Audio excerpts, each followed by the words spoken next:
एक आंकड़ा और बढ़ चुका है। इस वक्त की बड़ी खबर आ रही है, 13 लोगों की मौत बीरशेबा में हो चुकी है और उधर ईरान ने यरूशलेम पर भी मिसाइलें दागी है। बड़ी खबर आ रही है, यरूशलेम जो कि पवित्र शहर माना जाता है, यरूशलेम की तरफ ईरानी मिसाइलें बढ़ रही हैं। तो अमेरिका का दावा जो कि उसने सीज फायर को लेकर किया था वो पूरी तरह से झूठा नजर आ रहा है, क्योंकि ईरान की ओर से जबरदस्त ऑफेंसिव यहां पर शुरू कर दिया गया है इजराइल के शहरों पर, पहले बीरशेबा और अब यरूशलेम पर मिसाइलें दागी गई हैं। इस वक्त ये बहुत बड़ी खबर आ रही है। तो ट्रंप नोबेल प्राइज के चक्कर में सीज फायर का दावा कर रहे हैं, लेकिन ईरान और इजराइल के बीच ये घमासान आज 12वें दिन और भी भयानक रूप लेता हुआ नजर आ रहा है। मिसाइलों की ऐसी बारिश इजराइल पर की है ईरान ने अभी, जिसमें 13 लोगों की मौत हो चुकी है और लोगों की मरने की भी आशंका अभी जताई जा रही है। ब्रजेश हमारे साथ बने हुए हैं। ब्रजेश, एक चीज तो साफ है कि ट्रंप का दावा झूठा निकला, क्योंकि सीज फायर पूरी तरह से टूटा हुआ है। सीज फायर हुआ ही नहीं, अगर ये कहा जाए तो गलत नहीं होगा।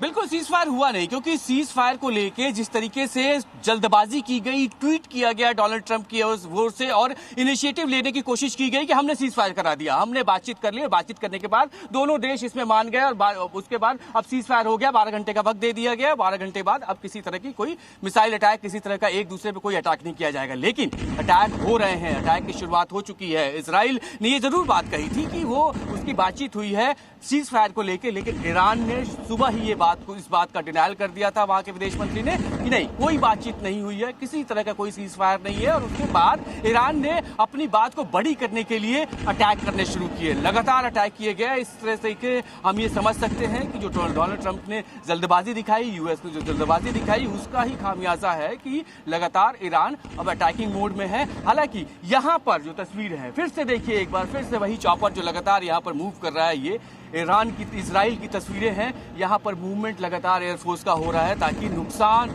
अगर कहीं हुआ है तो उसको कैलकुलेट किया जाए। तस्वीर बताती है कि कितना अलर्ट है, कितनी अलर्टनेस है, ताकि तेल अवीव जहां पर आप मौजूद हैं वहां पर भी हाई अलर्ट है। यरूशलेम जहां पर मिसाइल दागी गई है ईरान की तरफ से, वहां पर भी हाई अलर्ट है। उन हाई अलर्ट के बीच में यहां पर अटैक किया है ईरान ने। आप जो तस्वीर दिखा रहे हैं, मैं कहूंगा कि एक बार फिर से आप वो तस्वीर दिखाएं कि आसमान में कैसे इजरायली एयरफोर्स के विमान और उनके हेलीकॉप्टर मंडरा रहे हैं।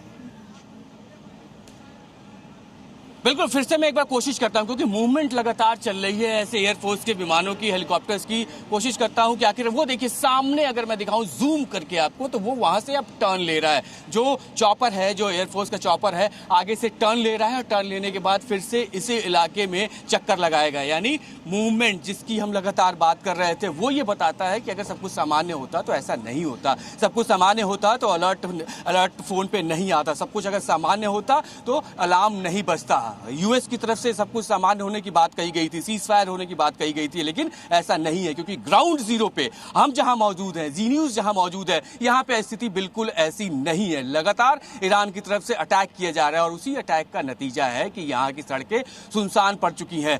मैसेज की वजह से लोग इस वक्त छुपे हुए हैं, बेसमेंट में छुपे हुए हैं। और यही सबसे बड़ी स्ट्रैटेजी भी है इजराइल की। इजराइल में जितने भी इस तरह के मकान, घर जो बने हुए हैं, वहां पे बेसमेंट होना जरूरी है, ताकि वॉर, चूंकि इजराइल हमेशा से ही वॉर में रहा है, और कब यहां पर अलार्म बन जाए, कब यहां पे स्थिति ऐसी कुछ हो जाए तो लोग बचेंगे कैसे, तो लोग इसी तरीके से बच रहे हैं। और दूसरी बात, सीज फायर को लेकर जो लगातार बातें आ रही हैं, तस्वीरें बता रही है कि सीज फायर नहीं है। अगर सीज फायर होता तो यहाँ के हालात इस बड़ी खबर पर आप नजर बनाए रखें, आपसे हम फिर से और इस पर अपडेट लेंगे। तो एक चीज साफ है कि डोनाल्ड ट्रंप ने जो दावा किया था कि सीज फायर हो चुका है, वो यहां पर होता हुआ नहीं दिख रहा है। ईरान की मिसाइलों की बौछार से इजराइल टहल रहा है। इस बड़ी खबर पर हम लगातार नजर बनाए हुए हैं।